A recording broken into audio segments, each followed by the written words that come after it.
Good day kapadyak! Sa video natin ngayon, checkin natin itong carbon fork ni Roval. O tara! Kung bago ka lang sa channel ko, huwag kalimutan mag-subscribe at i-click yung bell icon para notified ka sa mga future videos ko. Di ba like na rin? So bago natin i-explore yung fork, dito ko siya nabili sa Shopee. So ilalagay ko sa description below yung Shopee link nitong fork. Dalawang model yan, yung isa tapered, yung round tube, siyempre yun yung straight tube. Meron din silang through axle at QR.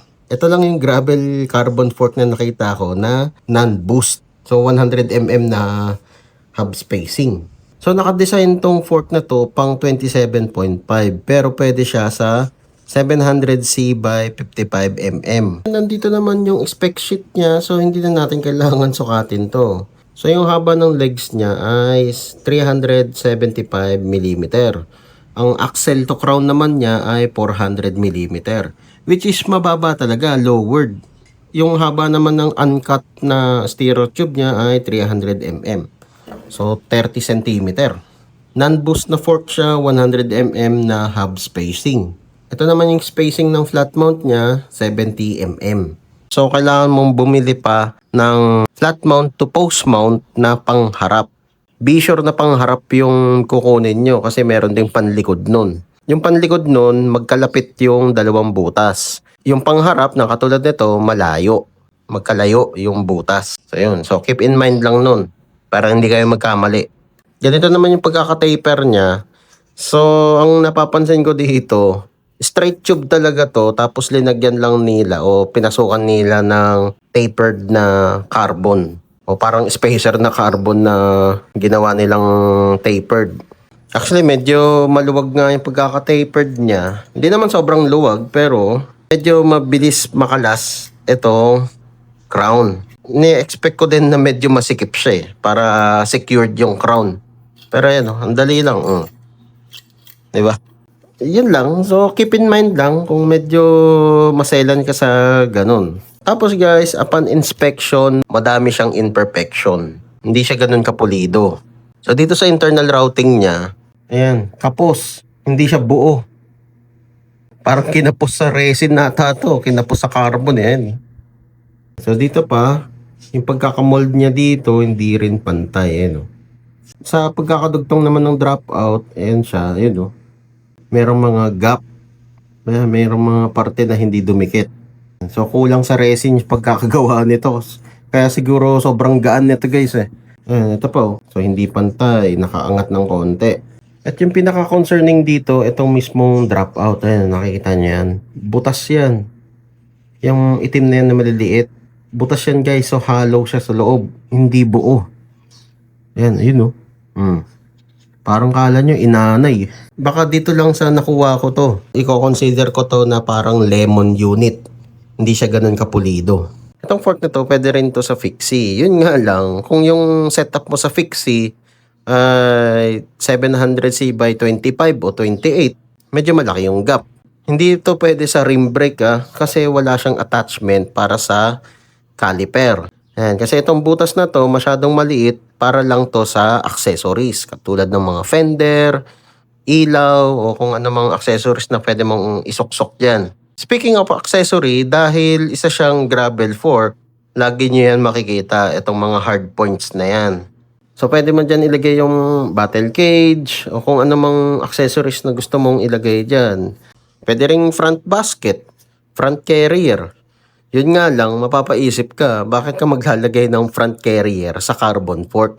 Chinese carbon fork pa. So, wag na lang. So, ang timbang niya guys ay around 435 grams. Limtek na yan, sobrang gaan. Siyempre, plus minus na lang yun dahil dito natin kinabit So, hindi ganun ka-balance yung weight niya. Pero, ganun siya kagaan. Unlike dun sa Kinesis na gravel fork natin, yun dun. 800 grams siya. Ito, 400. Pero kung tutuusin, parehas lang sila ng price no. Yung Kinesis na gravel fork, nasa 2.7. Ito naman, nasa 2.6 o 2.7 din. Kung gusto mo lang talagang gumaan yung bisikleta mo, di yun. Di go. So, dito ko yan ilalagay sa Kinesis build natin. Hindi ko pa siya ikakabit kasi meron pa akong kulang na pyesa dito. Hindi pa kasi dumadating yung plug nito eh. So, testingin natin yung tire clearance. So, ito, 29er by 1.95. So, CST Fox Trail to. So, yung threads nito, hindi ganun ka-aggressive, medyo flat lang. So, ganyan yung tire clearance niya. So, tama lang na hanggang 55C yung kakayanin niya. Basta yung pipiliin mo lang na gulong, mababaw yung mga knobs niya. Parang ano lang, semi-slick. Pwede. Pero kung sobrang knobby yung pipiliin mo, baka sumabit na dito sa legs.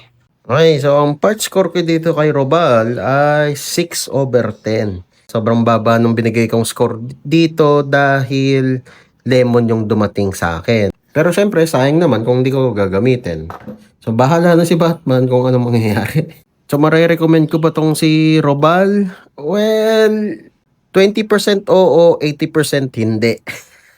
Ngayon naman sa 20% na oo, para to sa mga weight weenie, nakatulad ko, or nag-set up ng sobrang gaan na bike. Basta alam mo yung ginagawa mo, alam mo yung kung paano gumamit ng Chinese carbon fork, edi okay. Pero kung newbie ka at gusto mo mag-try ng carbon fork, wag na to, wag ka na sumugal kasi sayang lang din yung pera mo, 2.6 din to. Doon ka na sa medyo mahal na slightly mas okay pa yung quality kaysa dito. Basta tandaan niyo lang walang high quality na Chinese carbon. Lahat yan cost cutting. Kaya nga mura siya eh. Medyo delikado gamitin. So, it's up to you. Kumbaga, buy at your own risk. Okay. So yun guys, ang review ko dito sa carbon gravel fork ni Robal. Kung nakatulong itong video na to, leave a like. O kung may katanungan ka pa o kung may gusto kong idagdag, comment down below lang. Okay. So yun lang. Ayos! Whee!